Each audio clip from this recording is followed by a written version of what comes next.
Amidst my father's memorial service, my brother, Kalen, leaned close to my ear, his voice a hiss that reeked of cheap whiskey. Think those tin medals will buy you anything? He's dead. No one is left to protect you now. He secretly aimed his phone at me, waiting for me to crumble. My name is Noli Prent, a lieutenant general in the United States Army. But on that Tuesday, inside the hallowed quiet of the Cathedral of St. Matthew the Apostle in Washington, D.C., I was only a daughter bearing her father. The air was thick and heavy, a sacred blend of fragrant white lilies and the ancient scent of old oak pews. High above, the organist played a somber, tender rendition of Amazing Grace, each note meant to soothe the grieving. But I felt no peace. Grief, for me, was a strategic problem to be managed, a perimeter to be secured within my own mind.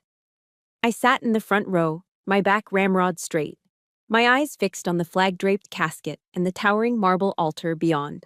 My focus was absolute, until it was broken. Think those tin medals will buy you anything? A voice hissed into my ear, a venomous whisper that cut through the holy music. He's gone. No one left to protect you now. It was my brother, Kalen. The sour, unmistakable stench of cheap whiskey on his breath was a profound desecration, an insult to the living, the dead, and the sacred space we occupied. It was an act of supreme contempt. A blade of ice slid down my spine. The organ music seemed to warp and fade, replaced by a roaring silence in my ears. In that instant, he was no longer my brother. He was the enemy.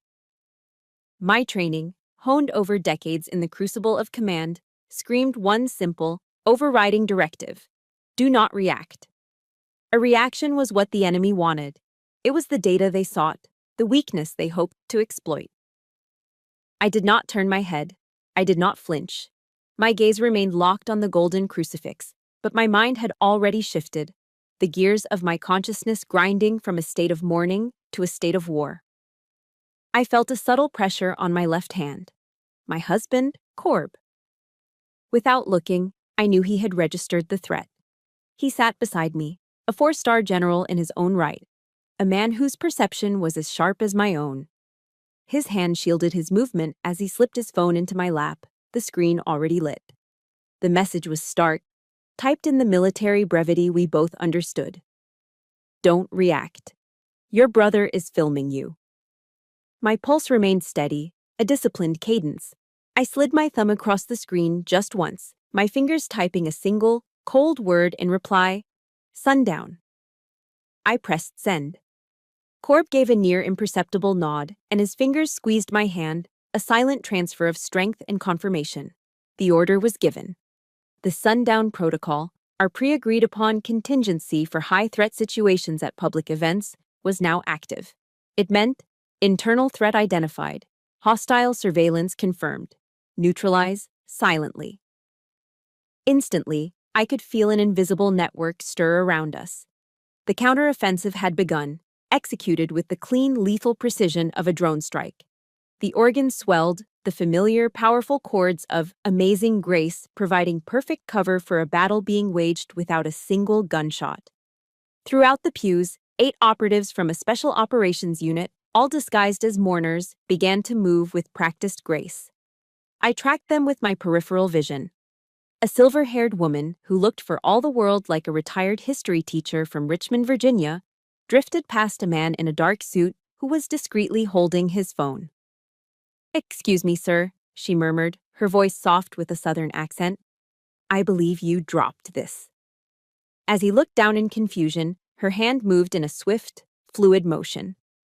She placed a folded handkerchief in his hand while her other fingers expertly palmed the recording device from his grip. The exchange took less than 2 seconds. Across the aisle, a young man in a crisp blazer, looking like a junior staffer from the Hill, stumbled forward. His hand, holding a small cup of water from the lobby, tilted just so, spilling its contents directly onto the phone of a woman aiming it from behind a hymn book. "Oh my goodness, I am so terribly sorry," he said, dabbing at her hand with a napkin, his apology effectively blocking her view and disabling her device. They were ghosts. No commotion, no raised voices. They were professionals, neutralizing the assets of an amateur with absolute finality. Then, I saw the checkmate. A tall, distinguished-looking man, one of Corb's most trusted team members, approached Kalen from the side. He leaned in, as if to offer a word of condolence, and whispered something in his ear. I watched as the smug, predatory look on Kalen's face froze. It was replaced by a flicker of confusion, then a wave of stark, wide-eyed panic as his own phone was gently but irrevocably lifted from his hand. He turned his head and stared at me. His eyes, for a brief, unguarded moment, were not filled with hatred, but with the baffled, cornered terror of a child caught in a brazen act of defiance. He had started a firefight and was shocked to find that the other side had guns too. I met his gaze, not as his sister, Noli, but as Lieutenant General Prent, assessing a failed and thoroughly outmaneuvered opponent. I held his stare until he looked away, his face pale and slack. In that moment, seeing the utter collapse on his face, I knew this wasn't just my battle. It was a story so many of us know in our bones. If you have ever felt the cold sting of betrayal from the very person who should have been your shield, press that like button. And tell me in the comments how you found the strength to stand your ground.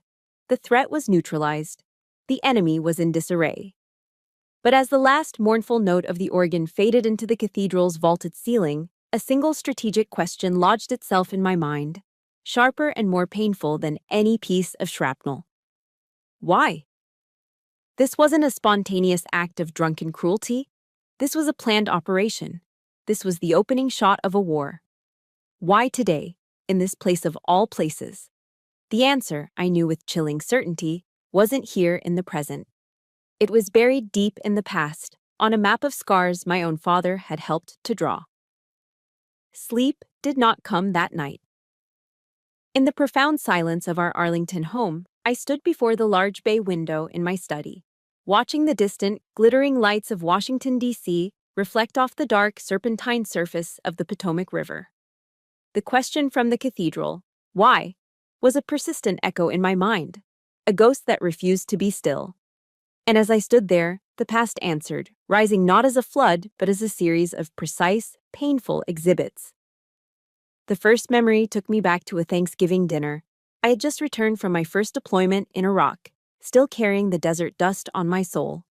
My father, a man who measured affection in units of pride, was holding a copy of a commendation letter I'd received. His voice was loud, booming with a rare, unrestrained joy as he read a passage aloud to the whole family. I remember feeling a warmth spread through my chest, a fleeting sense of arrival. Then came Kalen's voice, sharp and dismissive, slicing through the warmth. He was on his third Sam Adams, and the beer had unlocked his usual bitterness.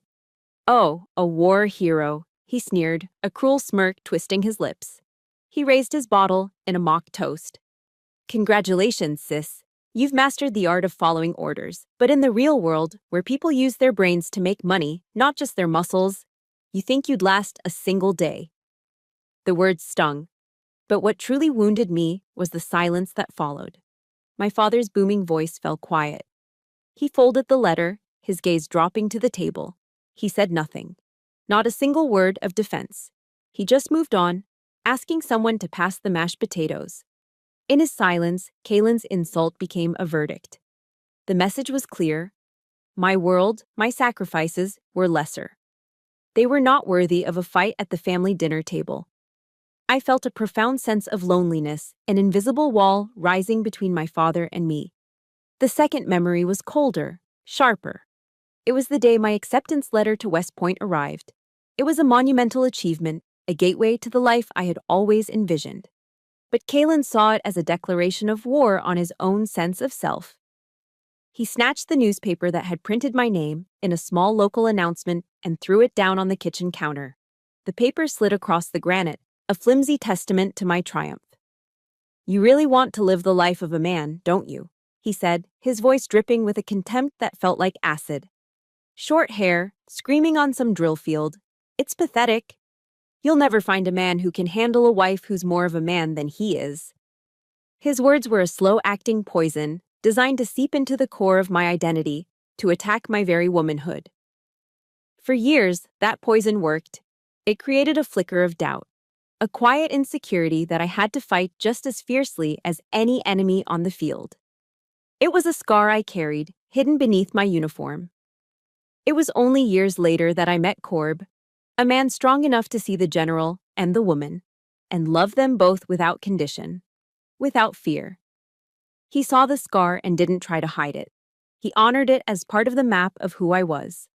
And then, the final memory, the one that echoed with a tragic, prophetic clarity. It was a quiet Saturday afternoon. My father and I were in his study, polishing his old military memorabilia. He was a Marine, a veteran of the Vietnam War, and these objects were his sacred texts. He picked up his own Purple Heart, the metal cool and heavy in his palm. He looked at me. His eyes, usually so guarded, were filled with a deep, weary wisdom. "Noli," he said, his voice low and serious. "Remember this. Not every enemy wears a different uniform. Sometimes they share your blood. And the wounds they inflict, they hurt more than any bullet ever could." I had dismissed it then, attributing it to the melancholy that sometimes claimed him, a father's overprotective sentiment. But now, standing by the window, his words returned not as a memory, but as a prophecy fulfilled. He had seen it. He had known the fault lines in his own family, the latent hostility in his own son. He had tried to warn me, and I hadn't listened. That realization didn't break me. The grief for the warning I'd ignored, the anger at the injustice I'd endured, the profound sadness for the family I wished we could have been, all of it coalesced. The heat of my anger from the cathedral did not dissipate. It was forged into something colder, harder. It became steel. I am not the only one who has had to learn this lesson in the hardest way possible. There's a unique pain that comes from being the one who tries, the one who achieves, only to be torn down by the one who feels left behind. If this story resonates with that quiet battle you fought in your own family, share a "me too" in the comments. You are not alone in this. I turned from the window, the map of my past laid bare. The old wounds were not weaknesses to be mourned. They were strategic intelligence, data points that clarified the nature of the enemy and the stakes of the battle. He would not desecrate our father's legacy. He would not win. I walked to my desk, the cherry wood cool beneath my fingertips. I opened my government-issued laptop, the quiet hum a familiar sound of purpose. My fingers moved across the keyboard with a new, unshakable resolve. I started a new email. Subject: Legacy Protection, Urgent Request. The email was addressed to a single recipient, the director of the U.S. Army Heritage and Education Center in Carlisle, Pennsylvania. The battle had truly begun. A few days after the funeral, a fragile truce settled over my spirit. Guided by an instinct older than strategy, I decided to make a peace offering. I spent the afternoon in my kitchen, the warm scent of vanilla and melting chocolate filling the air. I was baking chocolate chip cookies from my mother's old, handwritten recipe card, the edges softened and stained from years of use. It was something she would have done. It was something my father would have wanted, an attempt to mend a tear in the family fabric with a simple act of care. With the warm container of cookies on the passenger seat, I drove my sedan out of Arlington and headed toward McLean, Virginia. The perfectly manicured lawns and stately brick houses of my brother's neighborhood stood in stark contrast to the disciplined austerity of my own life. This was Kaylin's world, a world measured in square footage and stock portfolios. As I pulled into his driveway, a foolish, fragile hope began to form within me. Perhaps the confrontation at the cathedral was an aberration, a moment of drunken grief. Perhaps, for the sake of the next generation, a bridge could still be built. I was a fool to hope. Kaylin wasn't home, but the nanny let me in. His daughter, my 8-year-old niece, Alara, was in the living room, building a tower with a colorful mountain of Legos. The room, like the rest of the house, was immaculately decorated but felt cold, impersonal. Ilara's bright laughter was the only source of warmth. I left the cookies on the marble countertop and sat down on the floor with her, the plush white rug cool beneath my knees. For a while, there was only the satisfying click of plastic bricks, and the easy chatter of a child explaining the vital importance of a blue Lego over a red one. In that simple, shared act of creation, I felt a flicker of what family was supposed to be. It was a peaceful, sunlit moment, just before the ambush. As we placed the final piece on our teetering tower, Alara looked up at me, her wide, clear eyes holding the guileless sincerity that only a child possesses. "Aunt Noli," she asked, her voice small and earnest, "is it true? Are you going to sell all of Grandpa's metals to buy a new car?" The air left my lungs. The question didn't just land, it detonated. It felt like a physical blow, an electric shock that jolted up my spine and made the world tilt on its axis. The colorful Lego tower blurred before my eyes. I struggled to form words, my throat suddenly tight. "What? Sweetie, who told you that?" "Daddy did," she replied, with the simple, unwavering honesty of a child relaying a fact.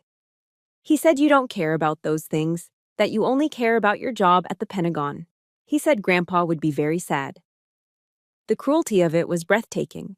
It was one thing to be insulted to my face. It was another to have a lie so poisonous, so fundamentally false, be delivered by a messenger so pure. Kalen had weaponized his own daughter's innocence. He had turned her into a delivery system for his own venom. Alara wasn't finished. She pointed a small finger toward her own chest. "Daddy also said the one with the purple heart is worth the most money," she continued, her brow furrowed in concentration as she tried to recall the lesson. "And that you would sell that one first. He said that's the one you get for being brave and getting hurt at the same time." A red-hot anger, fierce and absolute, surged through me. This was his true crime. He wasn't just attacking me. He was poisoning his daughter's mind. He was taking our father's legacy, a legacy of honor, sacrifice, and courage, and reducing it to a price tag. He was twisting the sacred symbol of my father's wound into a tool for his own petty, dirty game. I looked at Alara's innocent face, waiting for my answer, and the soldier in me took command of the sister. My own pain was irrelevant. The mission was to protect the child. I took a slow, deliberate breath, pushing the rage down, locking it away. I knelt down so I was at her eye level. "Oh, sweetie, no," I said, my voice gentle but firm, steadying the world for her again. "That's not true at all. Medals aren't for selling. They're for remembering. They're stories. Each one tells a story about what a brave and wonderful man your grandpa was. They are meant to be protected, to be honored." I smiled, hoping it reached my eyes. "Next time you come over, I promise I'll show you the real Purple Heart, and I'll tell you the whole story behind it. It's a very important one." She seemed satisfied with that, her small face brightening as she turned her attention back to the Lego tower. I stayed a few more minutes, then said my goodbyes, the warmth of the fresh-baked cookies on the counter feeling like a mockery. I made it to my car before the tremors started. I sat in the sterile silence of the driver's seat and looked down at my hands. They were shaking. Not from fear, but from a rage so profound it had become a physical force. The last, fragile thread of hope for reconciliation had not just been cut, it had been incinerated. I pulled out my phone. My first instinct was to call Corb, to seek his strength and comfort. But I stopped. This was beyond comfort. This required action. I scrolled past his name and found the number for our family's longtime attorney. I took one more deep, grounding breath. When I spoke, my voice was as steady and cold as stone. "I need to see you," I said, dispensing with any pleasantries. "Immediately." I paused, letting the weight of my next words settle, a declaration from which there was no retreat. "It's about my father's estate. Kalen has crossed every line." This was no longer a defensive maneuver to protect a legacy. It was now an offensive operation to contain a threat. My brother had made it clear he would stop at nothing. And I would show him what nothing truly looked like. I drove home from the lawyer's office with a cold knot of dread in my stomach. Our house in Arlington, usually a sanctuary of quiet order, now felt like a forward operating base, a fortress preparing for a siege. The familiar comfort of its walls was laced with a new, chilling sense of vulnerability. Corb was waiting for me in his study, He had turned off the television, sparing me the noise of the outside world. The only light came from the soft, warm glow of a single desk lamp, casting long shadows across the bookshelves. He didn't press me with questions. He simply rose from his leather armchair and handed me a steaming mug. Earl Grey tea, with a sliver of lemon and no sugar. Exactly how I liked it. He knew my rituals, the small comforts that anchored me in a storm. "I'm here," he said. The three simplest words in the English language, yet in his mouth, they were an oath, a fortress wall of their own. He wrapped his arms around me, and for the first time since my father's funeral, I let myself tremble. The immense weight of my uniform, of the stars on my collar, of a lifetime of disciplined composure, seemed to dissolve. In the circle of his arms, I wasn't Lieutenant General Prent, Deputy Chief of Staff of the U.S. Army. I was just Noli, a woman whose heart was breaking, a woman facing a betrayal so profound it threatened to shatter her foundations. This was my chosen family, the one forged not by blood, but by unwavering, unconditional trust. We stood like that for a long time, the silence broken only by the quiet ticking of the grandfather clock in the hall. When my breathing had steadied, when the tremors had subsided, he gently led me to the chair opposite his desk. On the polished wood surface lay a single, thin file folder. It was bright red, the color of danger. "I asked a few friends at the DIA to do some quiet digging after the incident at the cathedral," Corb said, his voice low and grave. "This is what they found." I opened the folder. The contents were a clinical, chilling anatomy of a conspiracy. My stomach tightened with each page I turned. Kaylin had hired a private investigation firm 3 months ago. They had been following me. Photographers, surveillance logs. He had compiled a dossier of his own, filled with half-truths and out-of-context pictures, designed to paint a portrait of a high-ranking officer cracking under pressure. The next section contained a list of contacts. He had been shopping his story to tabloid journalists, the kind of bottom feeders who would print anything for a price. The narrative he was peddling was sickeningly clear: a mentally unstable female general, unfit for command, a threat to national security. This wasn't about the inheritance. This was never just about money. This was an assassination. His goal was the total annihilation of my career, my reputation, and the very legacy he claimed to revere. It was a betrayal on a scale I couldn't have imagined. My brother, my own blood, was actively trying to destroy me. I turned to the final page, a summary of key personnel involved. And a name leaped out at me, a name from a past I thought I had buried in the dust of Afghanistan. Rexford Rex Thorne. The name hit me like a physical impact. The study around me faded, and for a moment, I was back in the heat and grit of Kandahar. Major Rex Thorne. He had been a sharp officer, ambitious, talented, but with a reckless arrogance that saw rules as mere suggestions. He had falsified the readiness reports for his unit, lying about equipment maintenance and troop fitness, all to ensure his team was chosen for a high-profile assault mission. I was his commanding officer. I discovered the deception during a final review, hours before the operation was set to launch. I pulled his unit from the mission on the spot. My decision saved the lives of at least a dozen soldiers who would have gone into combat with faulty equipment. It also earned me an enemy for life. Thorne was disciplined, his career derailed. He eventually left the army in disgrace, his ego shattered. And now, here he was, allied with my brother. I stood up and walked to the bookshelf, my eyes finding the familiar, stern portrait of General George S. Patton. My father had hung it there years ago. I could almost hear my father's voice reciting one of his favorite Patton quotes, a mantra he had repeated to me countless times before deployments. I whispered it to myself now, the words a lifeline in the swirling chaos of my thoughts. Accept the challenges so that you can feel the exhilaration of victory. The words settled my racing heart. They refocused my mind. This was no longer a messy, emotional family feud. The battlefield had changed. My opponent wasn't just my jealous, floundering younger brother. It was a strategic partnership.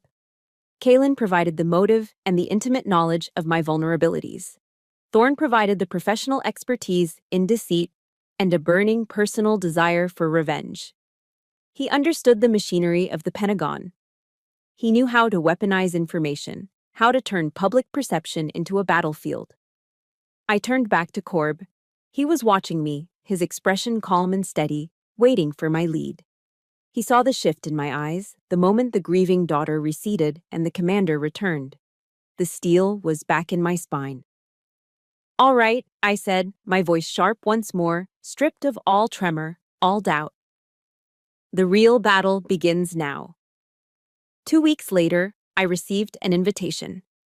The family lawyer, a man whose firm had served my parents for 40 years, was calling a meeting. The stated purpose was to encourage reconciliation and begin a preliminary discussion about our father's will. The chosen venue was a private room at the Capitol Grill in Georgetown, a place known for its dark wood paneling, expensive steaks, and the quiet brokering of power deals. I knew with every fiber of my being that it was a trap, but it was a trap I had to walk into. Refusing to attend would be seen as an admission of guilt, a confirmation of the instability Kaylin was so eager to prove. I walked into the room wearing my civilian clothes, a simple, well-tailored black dress, but I felt as though I were in full combat gear. The air was thick with a cloying cordiality, a strained veneer of civility stretched thin over a chasm of resentment. Kaylin was the perfect picture of a concerned younger brother. He pulled out my chair, asked about my work at the Pentagon with a look of feigned interest. His eyes, however, held a cold, predatory gleam.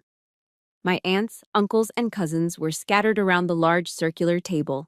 They greeted me with brief, nervous smiles before their gazes quickly darted back down to their water glasses or bread plates. They were neutral parties, terrified of being caught in the crossfire. In that room, surrounded by my own blood, I had never felt more alone. The small talk was excruciating. The weather, the stock market, the latest political gossip. All of it felt like the meaningless chatter of a countdown clock, ticking toward a pre-planned detonation. It came, as I knew it would, during the main course. The conversation had turned to business, a topic on which Kaylin considered himself an expert. He waited for a lull in the conversation, then turned to me, a theatrical, pitying smile playing on his lips. He raised his voice just enough for the entire table to hear. "You know, Noli has always been a brilliant strategist," he began, the words dripping with condescension. "She can move battalions around on a map at the Pentagon like it's a game of chess. An absolute master of the theoretical." He paused, letting the insult hang in the air. "But give her a tech startup in Silicon Valley, a real business with real payroll and real risk. I'm not so sure she'd survive the first quarter." He laughed, a short, sharp bark of a sound. "The real world is a lot tougher, isn't it?" The room fell silent. Utterly, completely silent. The clinking of silverware stopped. Every eye at the table, including the nervous ones, darted toward me, waiting. They were waiting for the explosion, the righteous anger, the furious rebuttal they felt I was entitled to. They were waiting for the show Kaylin had orchestrated. I did not give it to them. Slowly, deliberately, I placed my fork and knife down on my plate, the porcelain making a soft, definitive click. I picked up my water glass, took a small, measured sip, and then placed it back on the coaster with perfect precision. Then, and only then, did I lift my head and look directly at my brother. I held his gaze, my expression calm, neutral, almost bored. And I said nothing. My silence was a weapon. It was a shield he could not penetrate and a statement more powerful than any words I could have uttered. It said, "You are not my peer. Your opinion is irrelevant. This game you are playing is so far beneath me, I will not even deign to acknowledge it." I saw the flicker of frustration in his eyes. His smug smile faltered.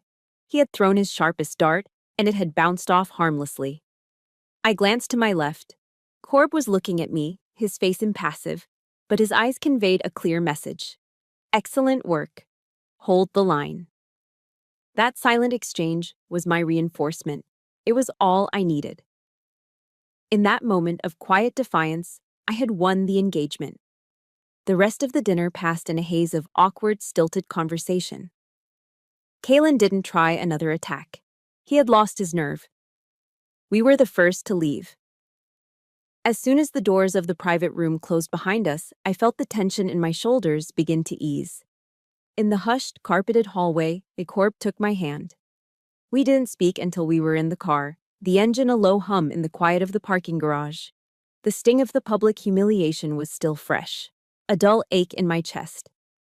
Then Corb reached into his jacket pocket and produced a small black USB flash drive. He dropped it into my open palm. It felt cool and solid. One of my guys was at the table next to us, he explained, his voice calm. Posing as a lobbyist, he had a clear shot. My eyes widened. A clear shot? This, he said, tapping the USB drive, is a high-fidelity audio recording of the entire dinner conversation, and, for good measure, a short video clip from the restaurant's own security camera, showing Kalen's face right after he delivered his little speech. I stared at the small piece of plastic and metal in my hand. The nature of the evening shifted. The humiliation was no longer just a wound to be nursed. It was now evidence. It was ammunition. It was a tactical asset. Kalen, in his blinding arrogance and desperate need to perform for an audience, had just handed me the very weapon I needed for the next phase of the war. He had walked right into my sights and delivered his own confession. The next evening, the chill from the lawyer's office had not yet dissipated when Corb's team delivered their full report. They had been ruthlessly efficient, their actions a silent testament to the competence I'd come to rely on. Not only had they flawlessly neutralized the surveillance assets at the cathedral, but in the quiet aftermath, they had also recovered one of the burner phones from a low-level operative Kalen had hired for the day. The phone, incredibly, was unlocked. A rookie mistake, a sign of Kalen's amateurish delusion that he was playing in the major leagues. Corb came into my study later that night, his usual calm demeanor replaced by a grim tension that tightened the lines around his eyes. He held a small black USB drive, identical to the one from the restaurant, but this one felt infinitely heavier, radiating a coldness that seemed to lower the temperature of the room. "No, Lee," he said, his voice quiet but intense, a tone he reserved for the most critical intelligence. My team found something on the recovered phone, a voice memo. It was recorded 2 hours before the funeral, in a cheap motel room on the outskirts of the city, near the cathedral. He placed the drive on the polished surface of my desk. It lay there like a tiny black coffin. "You need to hear this. Alone." His words hung in the air, a clear and ominous warning. He knew I had to face this particular enemy without reinforcements. This was my ground zero. He gave my shoulder a firm, prolonged squeeze, a silent transfer of his strength to me, and then left, closing the heavy oak door softly behind him. I was left in the profound silence, the only sounds the steady ticking of the grandfather clock and the frantic thumping of my own heart. My hand was surprisingly steady as I picked up the drive and plugged it into my laptop. I put on my noise-canceling headphones, a familiar ritual before any critical analysis, creating a sterile bubble of silence to insulate me from the world. My finger hovered over the trackpad for a moment before I navigated to the single audio file. I clicked play. The recording was nauseatingly clear. The background was filled with the cheap, tinny sounds of a low-budget motel room, the wheezing hum of a window air conditioner, the distant, muffled rumble of highway traffic. Then, Kalen's voice filled my ears, and a physical chill, sharp and invasive, snaked its way down my spine. It was a voice I had never truly heard before. It was completely devoid of emotion, stripped of the performative grief he had worn so convincingly at the funeral. This was his true voice, cold, clinical, and ruthlessly calculating. He was giving instructions to someone, one of his hired hands. "I don't need her crying," Kalen said, his tone sharp, impatient, as if discussing a poorly performing asset. "Crying is too normal. It's expected, sympathetic. I need anger. I need her to yell, to lose control. We just need to capture that one moment, the moment the general's mask cracks." He paused, and I could hear the faint clink of ice cubes against a glass, a sound of casual cruelty that made my blood run cold. "Look, people don't remember the whole story. They remember the picture you give them, the soundbite. And I want the picture to be of an unstable leader. I want the Pentagon to see her as unstable. That's the narrative. That's the product.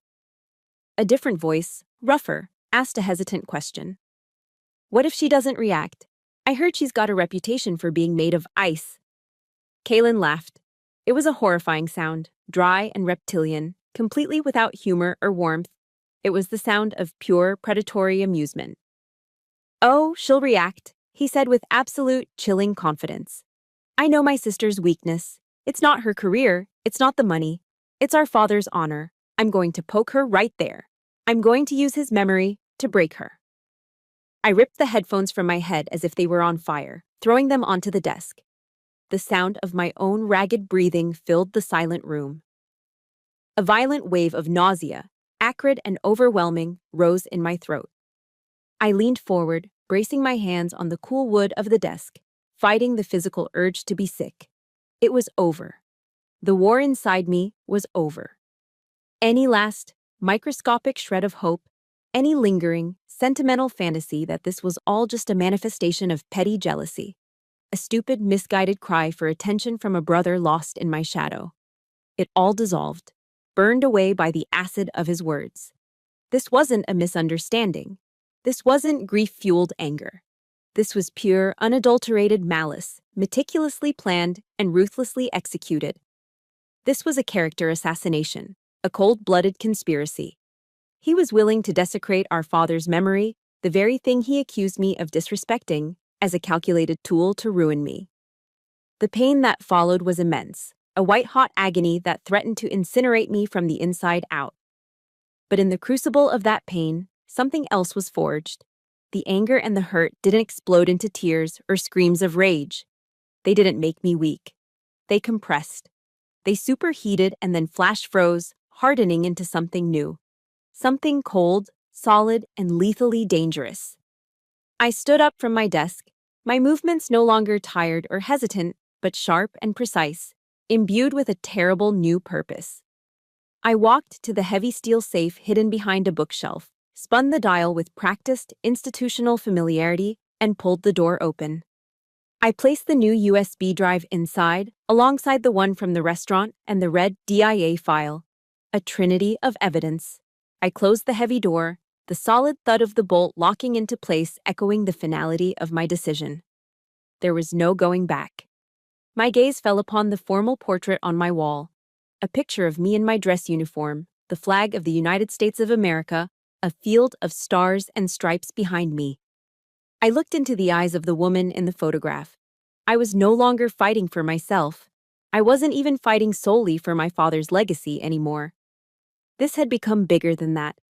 I was fighting for the uniform itself, for the honor it represented, for every single soldier, male or female, who had ever trusted me, followed me into harm's way, and believed in the integrity of my command.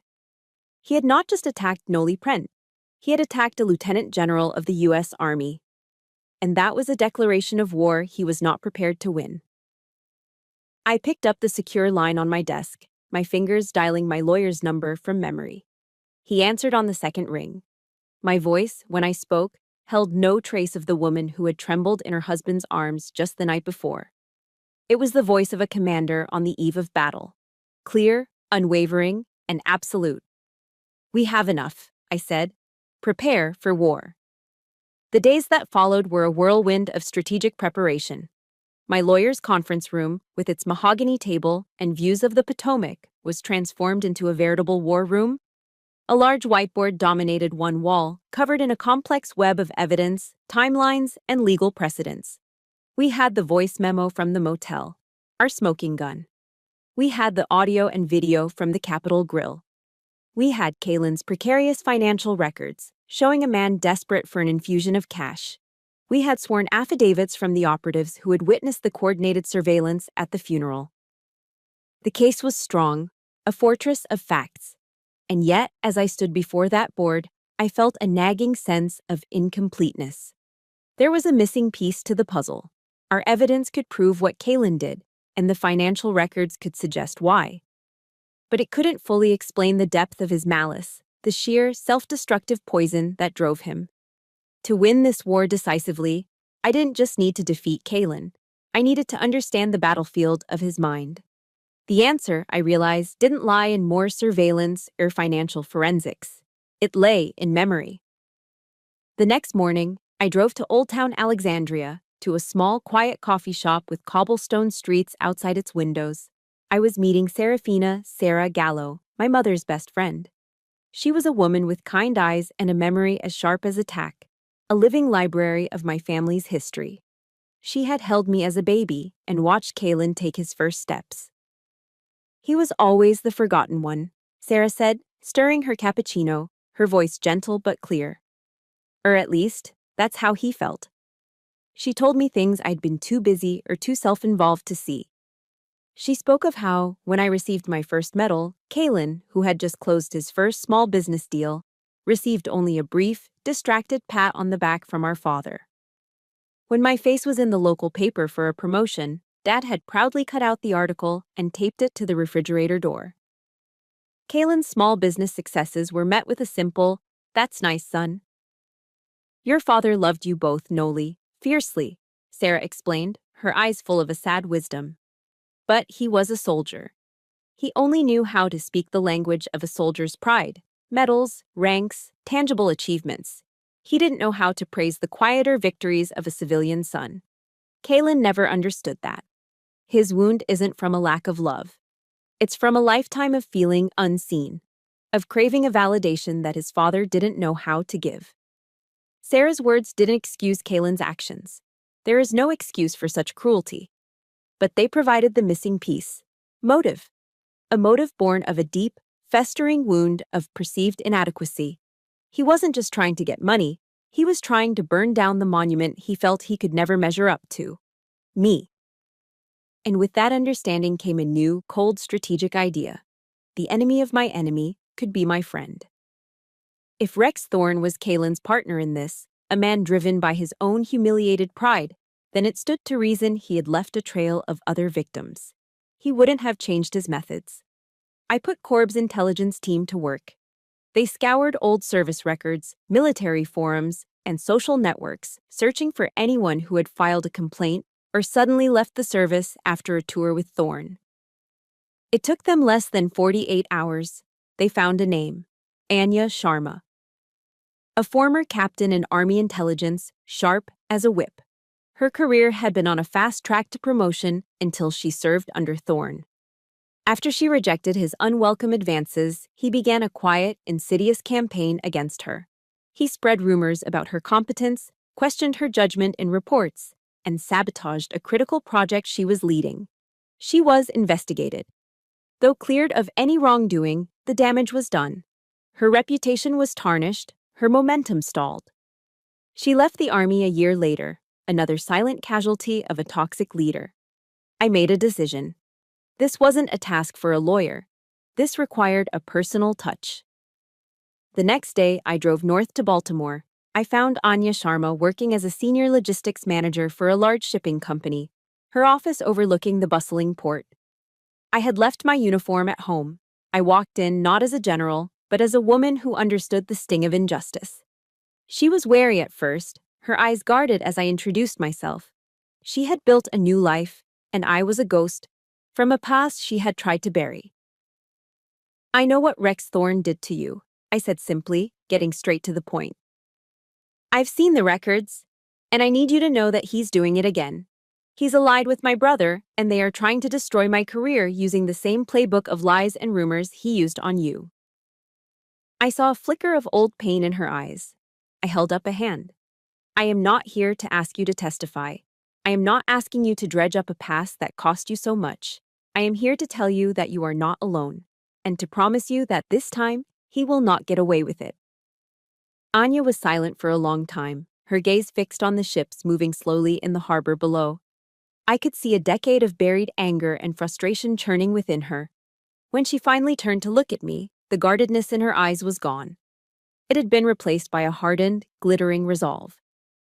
I'll testify, she said, her voice low, but infused with a strength that sent a shiver down my spine. She looked me directly in the eye. Not for you, General. For me. I nodded, a profound sense of respect and gratitude washing over me. I had found my weapon, not a piece of paper, Not a recording, but something far more powerful. A living, breathing weapon of truth, with a story forged in the same fire as my own. Thorne had no idea what was coming.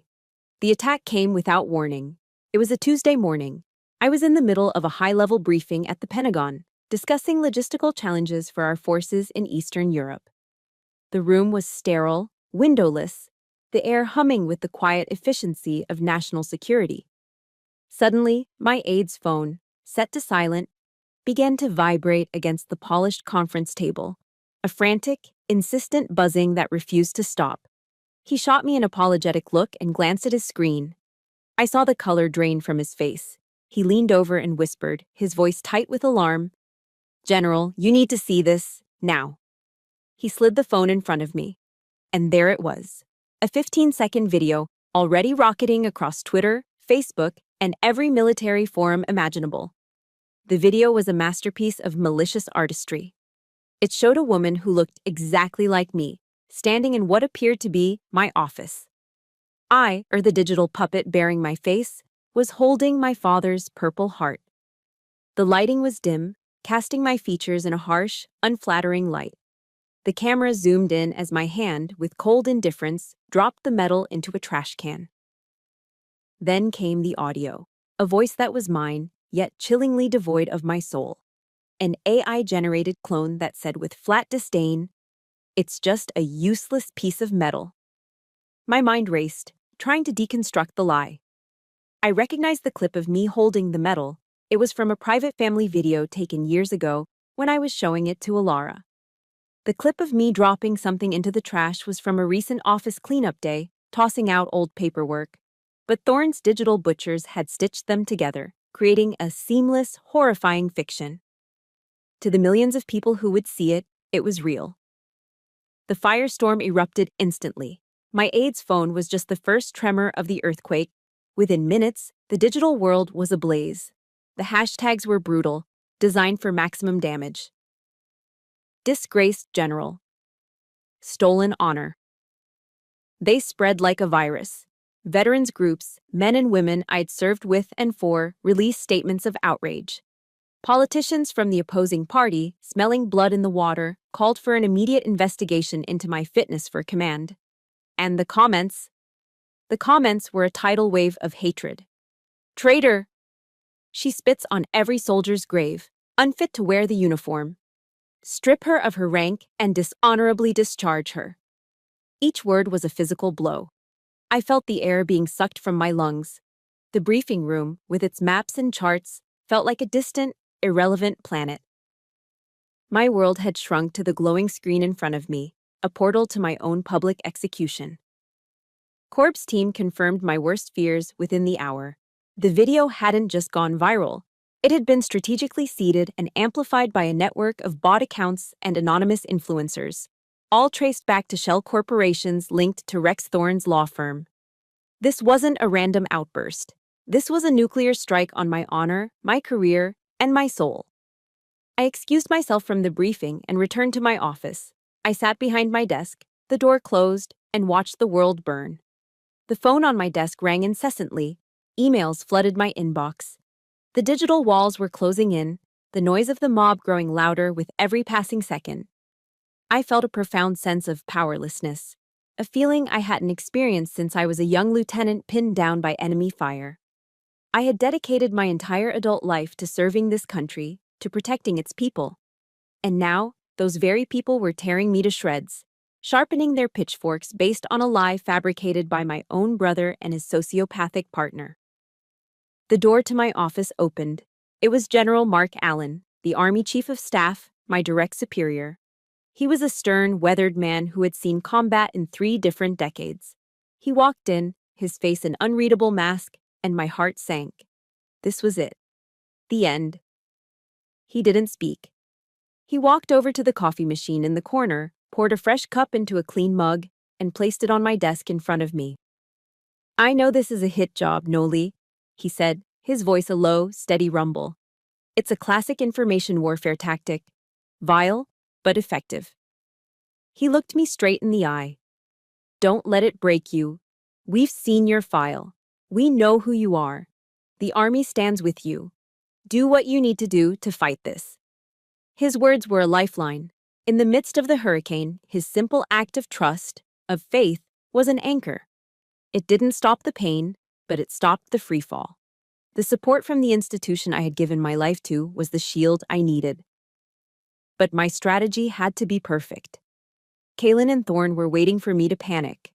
They wanted a tearful press conference, a frantic denial. They wanted me to engage them on their chosen battlefield, the chaotic, emotional theater of social media. They wanted me to scream my innocence into the storm. I wouldn't give them the satisfaction.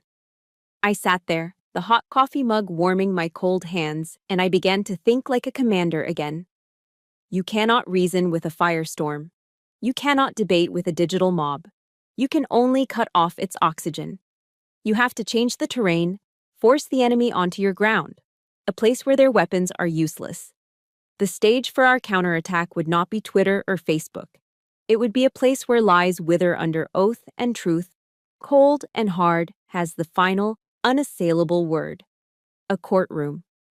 And the timing would be everything. Not in weeks, not in days. It would be at the upcoming public ceremony to dedicate my father's artifacts to the Army Heritage and Education Center. We would turn their greatest weapon, public opinion, against them. The civil hearing convened on a crisp autumn morning. The courtroom was a theater of polished wood and solemn silence, a stage where truth and lies would finally go to war under the sworn sanctity of the law. I sat beside my lawyer, my posture erect, my expression neutral. Across the room, at the opposing table, sat Kaylin and Rex Thorne. They were whispering to each other, sharing a confident smirk. They looked at me with an air of triumphant pity, certain that I had come armed with nothing more than weak denials and emotional pleas. They had fundamentally misjudged their opponent. My lawyer, a calm, methodical man named Mr. Davies, began the proceedings not with a fiery opening statement, but with the quiet, devastating precision of a surgeon. One by one, he laid out the evidence. First, he played the audio from the motel room. The judge, a stern, no-nonsense woman, listened intently through her own set of headphones, her expression hardening with every chilling word Kaylin spoke. The smug look on my brother's face began to falter. Next, Davies presented the forensic analysis of the viral video, prepared by a top cyber forensics expert from the NSA. The report was displayed on the large screens in the courtroom, detailing with clinical precision the digital seams, the audio manipulation, the AI-generated voice print. The video was officially declared a deepfake. Thorne's confident smirk vanished, replaced by a flicker of disbelief. Then, Davies called his first witness, the lead archivist from the Army Heritage and Education Center. The man testified under oath that my father's full collection of medals, including the Purple Heart, had been received and secured in their climate-controlled vault 2 weeks before the fake video had ever appeared online. They had never been in my possession to be thrown away. With each new piece of evidence, I watched the confidence drain from Kaylin and Thorne's faces. The smirks were long gone, replaced by the pale, clammy look of men realizing their fortress was built on sand, and the tide was coming in. For our final witness, Mr. Davies announced, his voice steady, "We call former Army Captain Anya Sharma." The name hung in the air for a moment. I saw Rex Thorne flinch as if he'd been struck. His face, already pale, turned a sickly shade of gray. He knew he was finished. Anya walked to the witness stand with a calm, unshakable dignity. She looked directly at Thorne, her gaze holding no fear, only a cold, righteous anger. She told her story. She spoke of his harassment, of the lies he had spread, of the career he had systematically destroyed because she had refused him. Her voice never wavered. "His methods have not changed," Anya concluded, turning her powerful gaze to the judge. "He finds what he perceives as a person's weakness, and he attacks it with lies and innuendo until they break. He did it to me, and he tried to do it to General Prent. I am here today to say, on the record, that he will not get away with it again." Her testimony was devastating.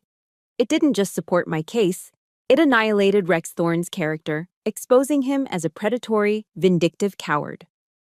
The courtroom was silent, the weight of her truth palpable. Just as the judge was preparing to hear closing arguments, a strange thing happened. A court officer approached our table and indicated that someone wished to see me. It was Sarah Gallo. She rushed in, her face etched with a frantic urgency, and pressed a thick manila envelope into my hands. "From Kalen," she whispered. "He gave it to me this morning. He said he was sorry." I opened the envelope. Inside was a small USB drive and a handwritten note on a piece of hotel stationery. The handwriting was messy, panicked. I hired them. Thorne planned it. I was wrong. Use this. Don't protect me anymore. Tucked inside the note was something else. A crude, childlike crown, fashioned from purple construction paper. On it, written in Alara's looping, 8-year-old scrawl, were the words, "For a brave aunt." A wave of complex emotion washed over me, not victory, but a profound, aching sadness. His daughter's simple act of love had been the one thing that could penetrate his armor of resentment. His confession, his betrayal of Thorne, wasn't for me. It was for her. Mr. Davies reviewed the new evidence. The USB drive contained the entire unedited email chain between Kalen and Thorne, a complete blueprint of their conspiracy from its inception. It was the final, irrefutable nail in their coffin. The judge's ruling was swift and absolute. She issued a permanent injunction against the deepfake video, ordering all platforms to remove it. She referred Rex Thorne and his law firm to the district attorney's office for criminal investigation into conspiracy, defamation, and perjury. She referred Kalen's case for consideration of similar charges. My name was cleared. My honor restored. As we filed out of the courtroom, I could feel Kalen's eyes on me, pleading. I didn't look at him. I couldn't. My gaze was fixed on the crumpled purple paper crown I held in my hand. Justice had been served. The war was won. But there was no exhilaration of victory. There was no triumphant celebration. There was only the quiet, heavy truth that the price of this war was a family, irrevocably broken, its fragments scattered by a storm of our own making. In the weeks following the hearing, the storm passed, leaving behind a quiet, altered landscape. The machinery of justice, once set in motion, moved with inexorable force. Rex Thorne was disbarred and faced a slew of criminal charges that would likely occupy the rest of his life. Kalen, in a plea deal, agreed to intensive psychological therapy and signed over his entire portion of our father's inheritance to a trust fund for Alara, to be managed by an independent trustee until she turned 25. Justice, in its cold, procedural way, had been served. But I felt no sense of triumph. The aftershocks of victory were not celebratory fireworks, but a deep, resonant quiet. It wasn't a feeling of winning, but of course correction. Of a fractured bone that had been reset, painful but necessary, leaving the limb stronger at the broken place. My objective had never been revenge. In my mind, accountability and compassion could coexist as long as truth was honored. The war, however, is never truly over. It only changes form. One evening, a plain white envelope with no return address appeared in our mailbox. No stamp, meaning it had been hand-delivered. Inside there was no threatening note, only a single, grainy photograph. It was of Corb and me, walking our dog in a nearby park, taken with a long-range lens. The message was clear, a silent whisper from the remnants of Thorne's network. We are still watching. A year ago, a threat like this would have sent a jolt of fear through me. Now, I simply looked at it, my heart rate steady. I handed the photo to Corb. We didn't speak of fear. We spoke of protocol. He made a call to Army counterintelligence, and our security detail was quietly enhanced. We chose vigilance over fear, a conscious decision to live in a state of preparedness, not paranoia. The world would always have its threats. The only thing you could control was your response. A week later, my phone rang. The caller ID showed Kalen's number. I let it ring 4 times before answering, my own small final act of control. His voice was hesitant, stripped of all its former arrogance. He didn't offer an apology. Perhaps he knew no apology could suffice. Instead, he said something far more powerful. "Alara," he began, his voice cracking slightly. She keeps asking when Aunt Noli is going to tell her the stories about Grandpa. I was silent for a long moment, the unspoken weight of our shattered history hanging between us. The old Noli would have refused, would have held onto the righteous anger as a shield. But I was no longer that person. The battle had changed me. Forgiveness, I was learning, wasn't about absolving the other person. It was about unshackling yourself from the weight of their sins. All right, Kaylin, I said, my voice soft but clear. This weekend, I'll come over this weekend. Our relationship was a ruin, a city leveled by war. But in his words, and in mine, a single, fragile bridge was being built across the rubble. Not for him, not even for me, but for Alara, for the future. The story ends, as it began, in a place of solemn honor. Not a church this time, but a place far more personal. I drove to Arlington National Cemetery in the pre-dawn darkness, the sky a soft, bruised purple. The air was still and cool, carrying the scent of damp earth and cut grass. I walked alone through the silent, endless rows of white marble headstones, each one a testament to a life of service. They stood in perfect, disciplined formation, an army at rest. I stopped before my father's grave. His name was carved into the stone with a simple, profound dignity. I wasn't wearing my uniform. I wore a simple civilian coat. I was not a general this morning. I was just a daughter. I thought of a passage from the Bible he used to read to me before my deployments, his voice a steady comfort against my fear. It came back to me now, not as a memory, but as a living truth. So do not fear, for I am with you. Do not be dismayed, for I am your God. I will strengthen you and help you. From my coat pocket, I took out the small, crumpled paper crown that Alara had made. I smoothed out the creases as best I could and placed it gently at the base of the cold, white stone. It was a splash of vibrant purple against the stark white, a small, hopeful testament to the innocent love that had, in the end, been the most powerful weapon of all. I stood there as the first rays of sunlight broke over the horizon, casting a warm, golden light across the hills, illuminating the rows of silent sentinels. The long shadows of the night began to recede. I held the line, Dad, I whispered to the quiet stone, the words carried away on the morning breeze. I held it.